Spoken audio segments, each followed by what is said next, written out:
Today's session, of course, is a very, very interesting topic. We have covered this topic in the last 2 years, and we are so delighted to have uh, Wang Mo with us for this session, and two awesome panelists. We'll hear them out. You can see their background. And Wang Mo has been very gracious. She has been with us earlier, and this is the third occasion when we are having her. And each time she comes and she mesmerizes all of us, and there are a lot of take-home points. So please, take full advantage of her gracious presence and all the preachings and the experience and the enriching, discourses that she's going to make today. So without much ado, I would love to invite Dr. Sharad Monath, who has a very distinguished background, and we're happy to have him. And after we hear Sharad and Monath, we are going to Sharad and Akila. That will give the settings to Wang Mo to sort of bond and connect and come in and share her experience and learnings with us. So over to you, Dr. Sharad. We would love to hear from you your concept of spiritual wellness, the way you see it, and what is it that you're looking forward to hear from Wang Mo today. So she will also make sure that she's able to address some of your questions or your inquiries on spiritual wellness. So over to you, Dr. Sharad. Thank you. Spiritual wellness is finding peace in your inside, going inside of you and trying to understand what life is, why we are here. We want to create peace. We want to create life as a meaningful reason. And how do we do it? To connect life, we go satisfaction, determinations, impressions, all those points are important. Why we have been here to, if we don't determine anything, we cannot achieve anything. Once we determine, we have to act on it. And for spiritual wellness, creating different ways, like pranayam is one of them. I always, when I teach pranayam, I tell them pranayam is a prerequisite to meditation. Because once you learn the breathing system, in pranayam, we teach all breathing systems. And in breathing systems, we always talk about how to increase your span of breath. And to do that, once you start learning how to concentrate, we learn what we are trying to achieve. We are trying to achieve peace inside, but to achieve peace inside, positivity is the most important thing. Namaste, everyone. My name is Akila, and thank you for inviting me to this forum. I'm very happy to participate.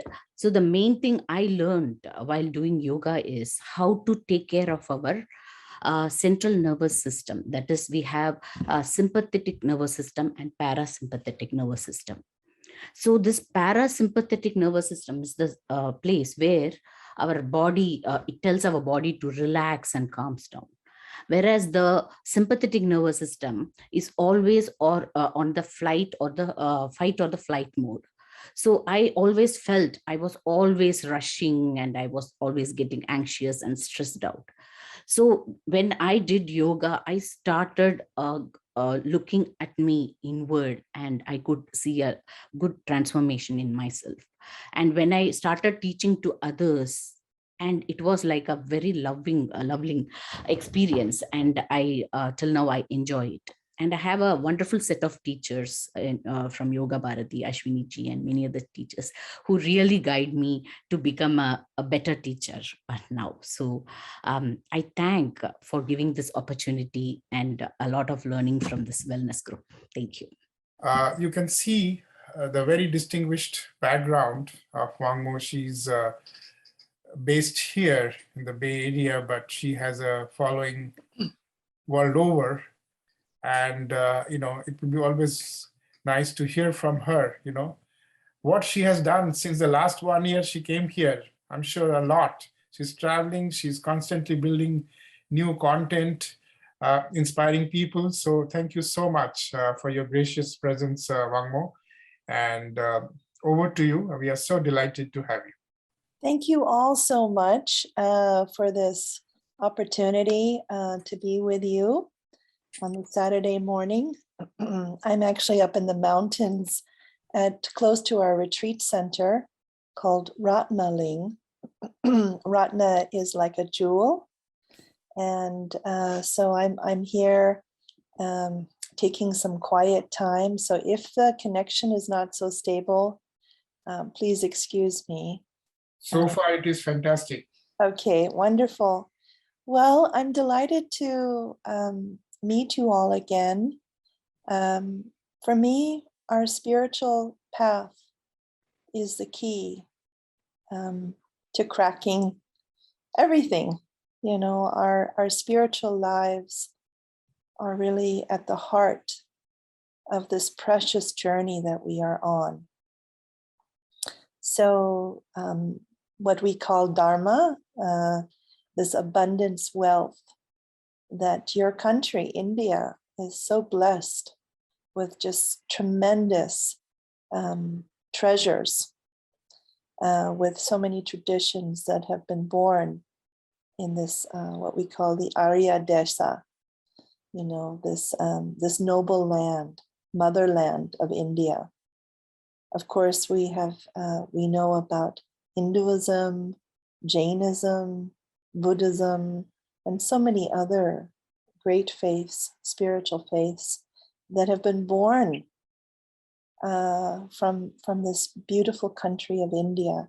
And the people of India are really at the heart, spiritual people.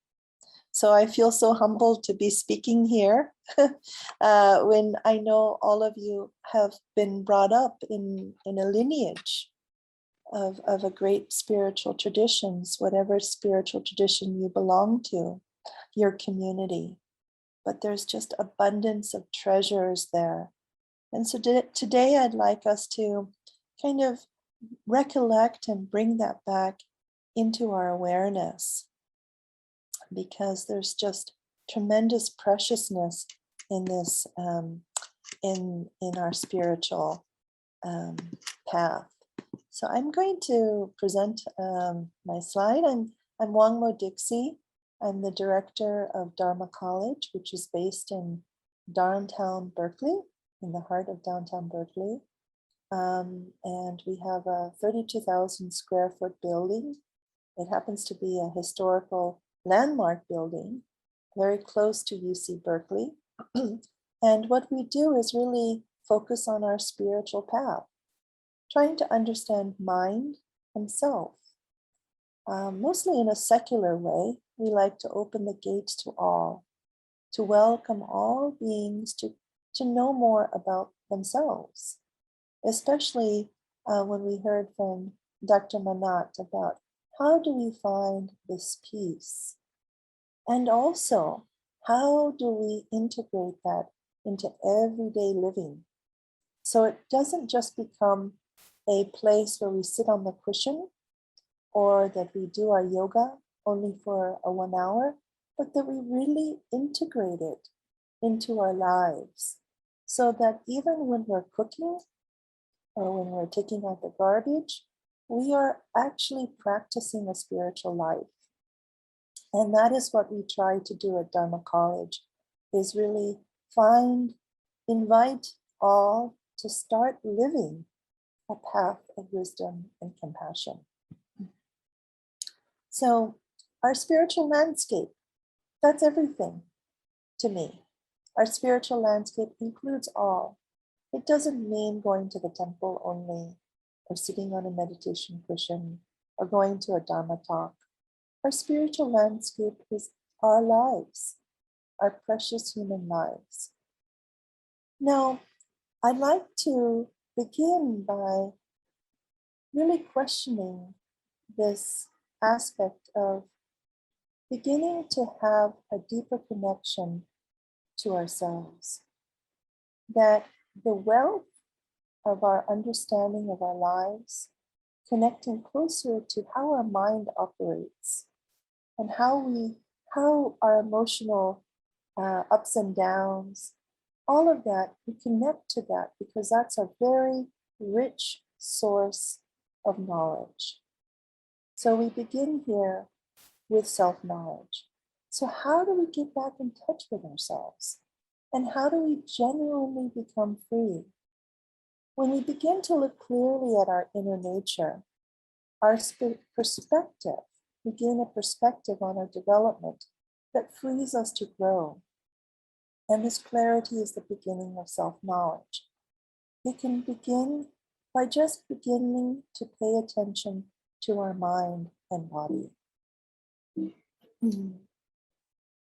So I'd like to read to you from a beautiful book here called Skillful Means. It's a class that I like to teach about inner freedom. When our inner nature is truly free, we can find within ourselves a wealth of treasure, love, joy, and peace of mind. We can appreciate the beauty of life, taking each experience as it comes, opening our hearts to it and fully enjoying it. Realizing these qualities within ourselves is the greatest freedom that can be gained. Yet how much of this inner freedom do we allow ourselves? How receptive are we to our deepest thoughts and feelings, to the positive nature of our inner being? Although there are times when we feel this inner richness, we often shut it off, encouraging in ourselves subtle feelings of dissatisfaction. At times, we may not even let ourselves feel happy without guilt, or derive satisfaction from our accomplishments without also feeling doubt and anxiety. So really here, I'm just trying to point out that we are on a path, our lives are a path here, and we need to pay attention to caring for oneself. So we begin to be sensitive to how our actions affect our thoughts, our body, and our senses, so that we have a connection to this mind and body, like yoga, does so very well, and that we're paying attention to things that maybe feel like blockages in our body.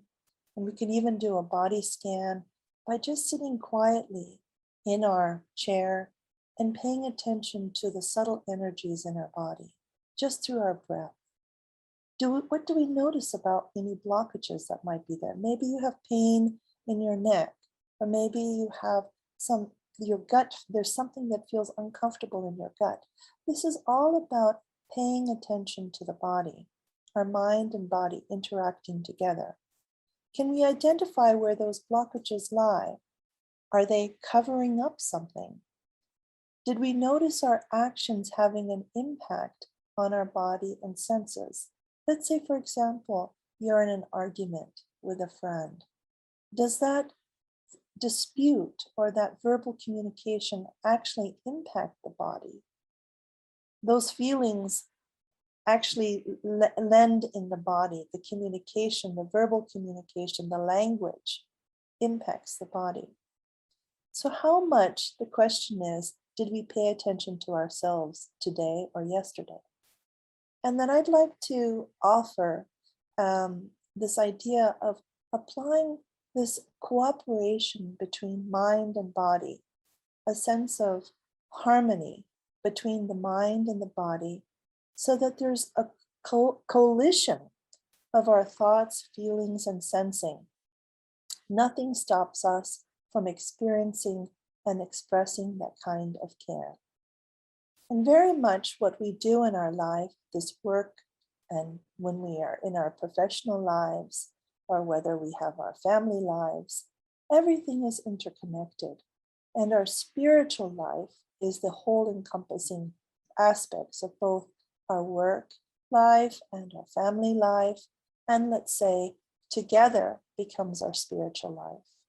So that we want to have a balance, but also every opportunity, every moment of our lives provides us an opportunity for us to dive in and see transformation, to dive in and to see the personal growth, that we can use this as an opportunity for change. So this is Dharma, as all of you know, this becomes our path. Even difficulties become our path. But that's a way for us to understand more about ourselves. Our lives are so externally oriented and distracted by all the things that are going on around us.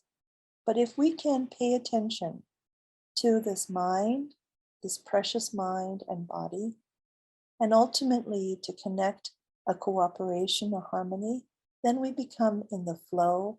And some may say we're at peace, or some may say, I just feel good in my body, right? So this is what we want to, not as if we're grasping for it, but this is an example of what we would like to feel in our bodies as a signpost that things are going well. So that's what I'd like to share with you today. Please feel free to reach out to dharmacollege.com. We have a website. Many of our classes are online. We have a retreat center. And I'd just like to leave you with one last thing, which is your life is so precious. Our human journey is so truly precious. And so the value and the meaning of our inner life is tremendous. So, go there, take a journey to understanding more about how all of this comes about. It's a very rich and deep journey, and many great spiritual, wise beings, including the Buddha, went on a complete path to understanding the truth of suffering. So we too, as human beings, can look with introspection. And India, as a country, has bred such great wise elders. So you already come from a lineage of great traditions. Thank you. Thank you, Wangmo. It was so crisp once again, but we would like to hear more of, some of your exposition, the mind-body relationship and the harmony, which is so critical for spiritual wellness. And for that, I'm sure there are a lot of questions that will come in. I have a question. My question is how to calm the mind during the most distracted time. So especially when we are stressed, how to bring back the calmness in ourselves. That is my question. Thank you. So we all face that, in different circumstances where there might be our mind gets out of balance, distraction, as you mentioned, Akila. So what I find is to notice, of course, the distraction. That's very wonderful that you're paying attention, that you're distracted, because sometimes we're not even aware of the distraction, right? So we're getting closer to our interior space. But using a place that you can find to sit and to basically let the body and mind settle. And Dr. Sharid Monat was talking about concentration. So using our breath as a way to stabilize the mind, our natural breath. There are many different ways to do that, but one is to see the tip of the nose and to observe the breath, the exterior and interior breath, and observing the sensitivity of the breath as we come in and out. There might be different experiences of the breath. There might be a very quick out breath. There might be a little bit a different rhythm of our breath. So being very close to our breath allows the mind to settle. When we become focused and settled, there's a sense that the mind is becoming more stable. Those thoughts that are appearing, we're letting them naturally come in and out. It's like clouds, in and out, right? We're not being distracted by it, but we're focused on our breath. The more that we can get to that space of mental quietude, we enter into deep concentration states. Those deep concentration states begin to develop physiological benefits, like we begin to feel a sense of just peace, calmness, even in our breathing slows down. So I would say that find a place that you can get quiet, especially when you notice that your body is being impacted by a serious distraction. Maybe it's a verbal, something that's happening between colleagues, or maybe there's too much stress related to work. So that mental calmness lends to mental clarity. It's like things beginning to settle, right? And then we can start to see more clearly, really observing what is happening. That allows us to have more, in a way, a wise reflection on whatever is appearing. But initially our minds are bouncing here and there, and that's very natural. So the pathway becomes to begin to settle and to quiet the mind. Thank you so Thank much. you so much. Thank you so much. Mo, the question I have is, like you said, I have gone through several different meditation systems and all that, where you just say, look at the breath and keep watching your in and out and all that, and look at concentration. Some people will say, talk about Om, Jap, and so many other things, and there are several ways of doing it. But it becomes so difficult, the thought process, until us, of course. And that's the reason I try to look from a different point of view as a life as a whole, that if we try to deal the everyday routine life with a more positive way and start living the negative way in our thought process, then it becomes a lot easier to achieve the goal than going through only meditation of 1 hour is not, or 20 minutes is going to keep me calm for the whole day. I don't think so. That's the way I look at it. So as we become more developed in our practice, we can extend our understanding in everything that we do.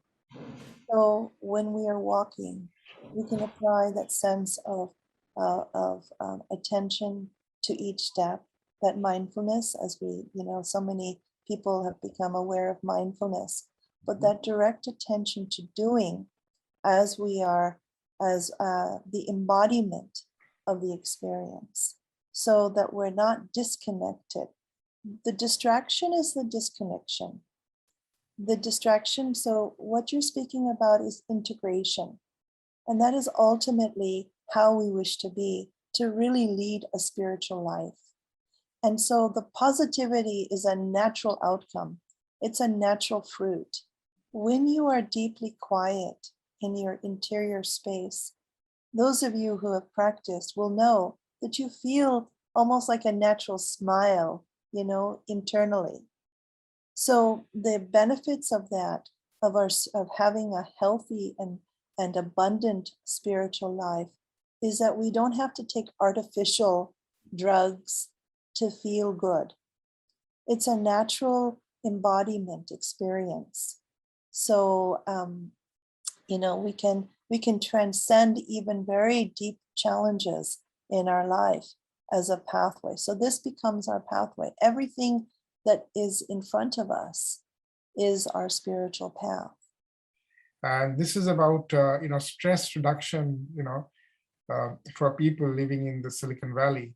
And it goes on to say, how do you strike the balance between the passion that you need for innovation? You can't innovate. I mean, if you innovate, you have to be a little restless. If you look at history, all the innovators, scientists and all, they are helpless because they are discovering something which is not hitherto unknown, or it's not there really, and they have the excitement. They also have, bouts of anxiety and so on.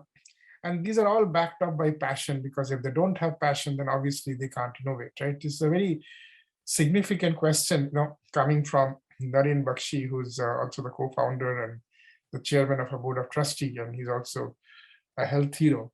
So this is what he felt is very important, aspect of our life here in Silicon Valley, and which could be useful for others also to learn and imbibe. So over to you. So a really wonderful, question, especially when you're bumping up against friends and also colleagues who are, in a way, enforced to be so innovative. And Silicon Valley is a community of great innovation. And so it must be a very competitive environment to continuously be a genius in a way, or be the first to create something. But I have found more recently something very simple, which is your happiness. Your happiness matters. Your caring for oneself is really the basic foundation.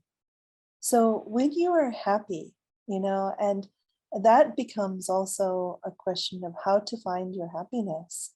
But when you're happy and well, then everything sort of blossoms from that place. It's not becomes a forced passion. Like I have to have passion for my project. That isn't your happiness. Naturally gives rise to great innovation, and in some ways, I think we've forgotten that element of joy, bringing joy and happiness into our lives. That means, over the weekend, for example, doing something that you really enjoy, taking the time maybe to go for that walk in nature, or maybe to spend time with your family, or maybe, to make a beautiful dish for your friend.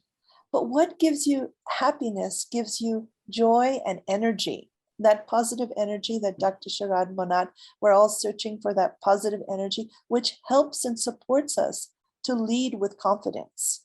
If we're happy, we can naturally lead with confidence, and innovation grows from that, I believe, from a sense of well-being and happiness. Okay, thank you. So it seems like Naren has another question to ask, so I'm just enabling him to talk. So Naren, you can pose your question. You are unable to talk. Yeah. So Wangmo, first of all, thanks a lot for coming here. So since you live in Berkeley, that's where I went to school, and Valley is full of entrepreneurs, full of innovators. So one question that always get asked of me is, whether it is Tesla inventor, whether it is Apple inventor, they all, at the time they were doing it, they needed to, it feels like they needed to forget everything.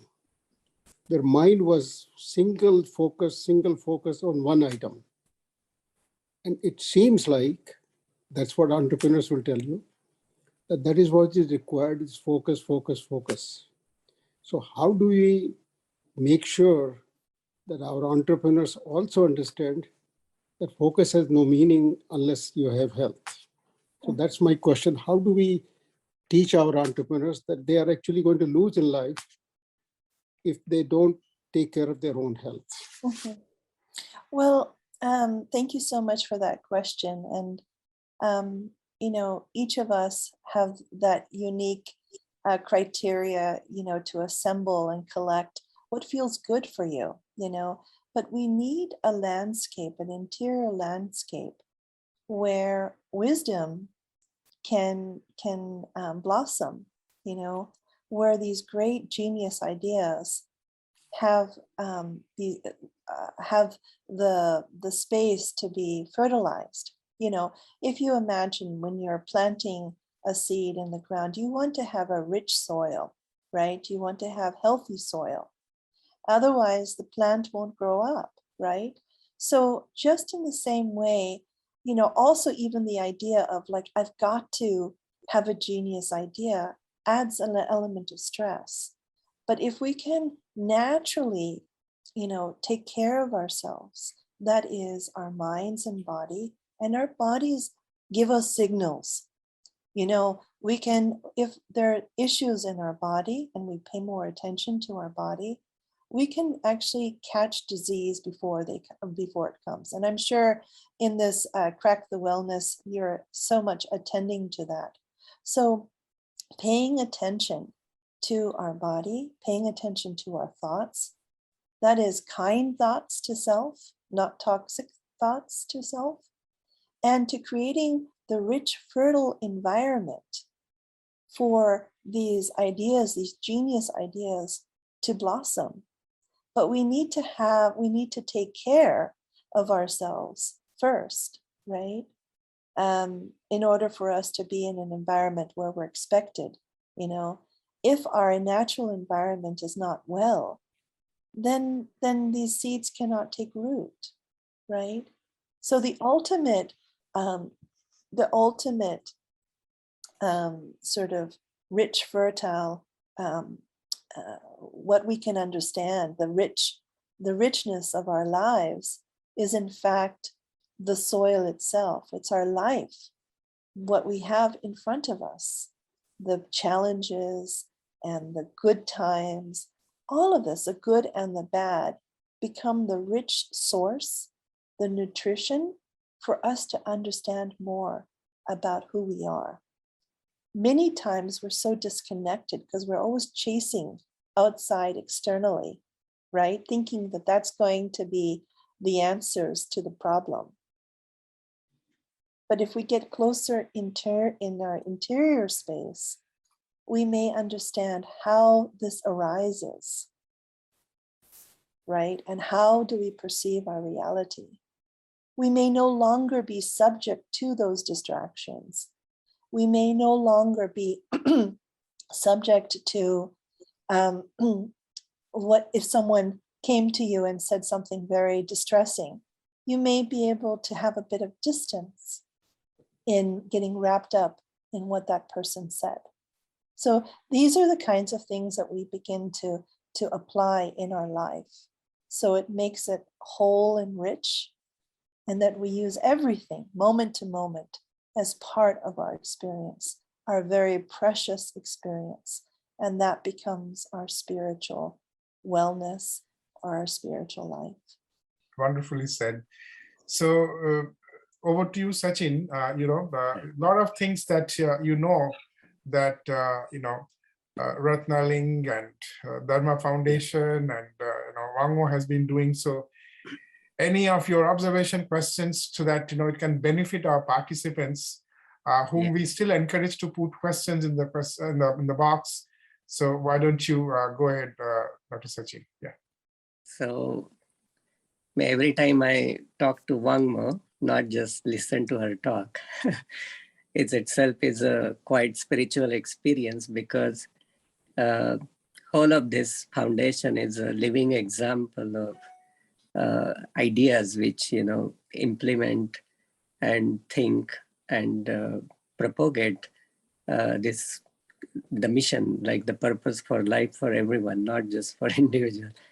I was thinking when Wangmo was talking, that maybe this, like what you talk about, is the remembrance of Dharma, because most of the time when we sit and think, we always think, what will I get? Mm-hmm. Even I do meditation because I want peace.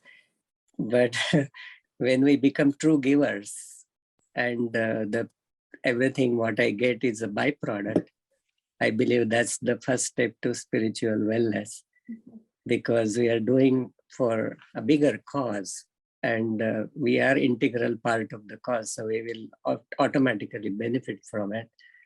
And your father's life is a living example of wonderful missionary work, means selfless service, and so many wonderful activities and so many people's lives he touched with his work. So we always feel blessed by his presence and his contribution the Dharma College or the theme.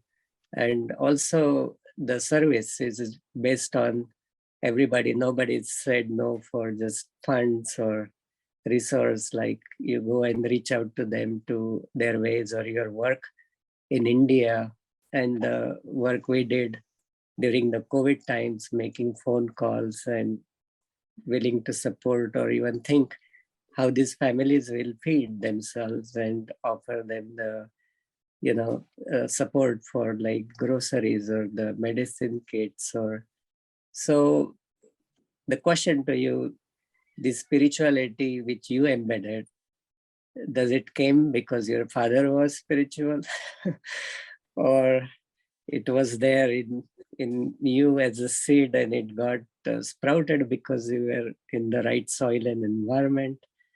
And as a common person, those who haven't begun their journey, how should they start? And those who are already on their journey, how can they expand more than just their capsule of me? But if you flip the me upside down, it becomes we. So that's how I will ask you many questions, but pretty much embedded with each other. Go ahead. Thank you.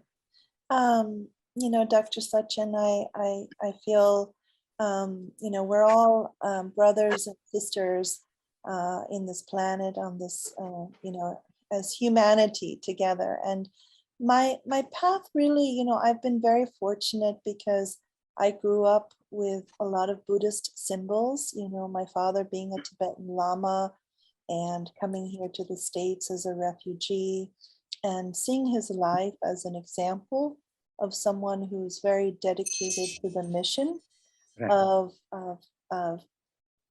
bringing back the text to many of the monasteries that were destroyed during the Cultural Revolution, and so many efforts that were built around, close to 53 years of his life being here in my life. So seeing that as a great example, and of course my mother when she was alive and her compassion too. So my parents are great living examples, though my mother's not here anymore. And then I would say that my own life, as I get older, I see the wisdom, and I'm starting to hear more and understand and reflect in my own life how important these teachings are, and that we can use our own lives as a very rich treasure of knowledge.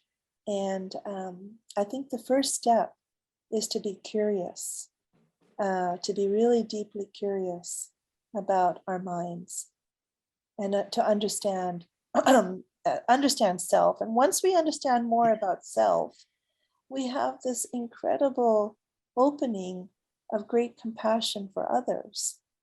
In a way, we have to understand kind of our own stuff, which actually ends up being quite universal, the human condition.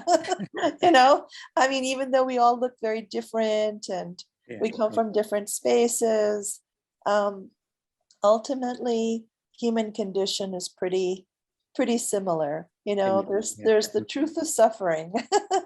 And I think once we understand that, we kind of get into a sense that this is for all. And the more that we do for others, the less that we get caught up in the I. Right. And the I part becomes less and less interesting. How to overcome obstacles of irregularity and lack of discipline on the quest of healthy lifestyle choices? I would say, first, don't be hard on yourself. Be compassionate with yourself. Don't have, relax in your being and taking one step at a time. Discipline is about focus. It's about using our mind to be able to stabilize in one area. And we can start with something small, and we can develop the confidence that we do that well. When we lose our confidence, it means that over time, we haven't succeeded at keeping our discipline at something. So try with something small and give yourself the credit that, hey, I did it. I was able to succeed in keeping that. But the worst is to put yourself down and say, oh, I'm not a good person, or I lack discipline. All of this kind of internal conversations we need to let go. We need to start with, give yourself as if you are a mother to a child, giving encouragement, giving wise advice.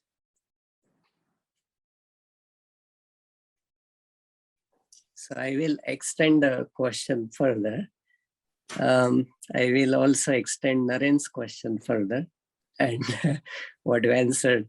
So in a way, you are saying the Sangha, the unity of groups of people have bigger strength.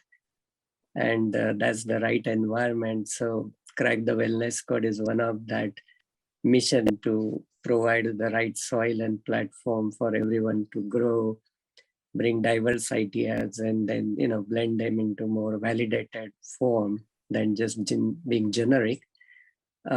So the question will be more practical, like, because we are end of the session. If somebody is a new beginner, like he said, from Silicon Valley startup or techies, or who have no exposure, anything to spirituality, but somewhere they have the seed, or somebody who is maintaining it but having problems with continuity, sustainability of what they intend to do. What will be your 2 takeaways for every day? Somebody who never begun something, how he should start, and somebody started but having problems with sustaining it, what will be the mantra for them to not to fall in the crack? Thank you. Really good question. And I think community is so important. We call it the Sangha. It's a friends, spiritual friends are people in a community. And I think that's a very important part of our growth, is to create that community of practitioners and support. Kalyana Mitras, spiritual friends along the path. And so, at Dharma College, we really encourage that, because as we dive into these interesting questions about ourselves, we need friends and supporters who also share, in a way, the same intent and mission, and we can support each other along the way. So I love how you're creating this community, this virtual community, and I would encourage that more of this continue, and that you meet, when you can, because each one of you have something very important to say, and breakthroughs, major breakthroughs in your understanding that can help someone who could hear it in a different way.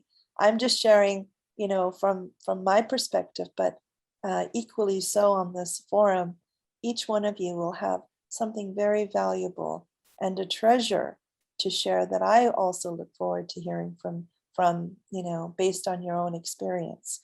Because our experience is so valuable. It's so precious and should not be underestimated. It reminds me the quote that I am who I am because what we all are. So the reflection of individual goes on the whole group, and the whole group reflects on the individual because of the whole like-minded coherence of the action and synergies with each other.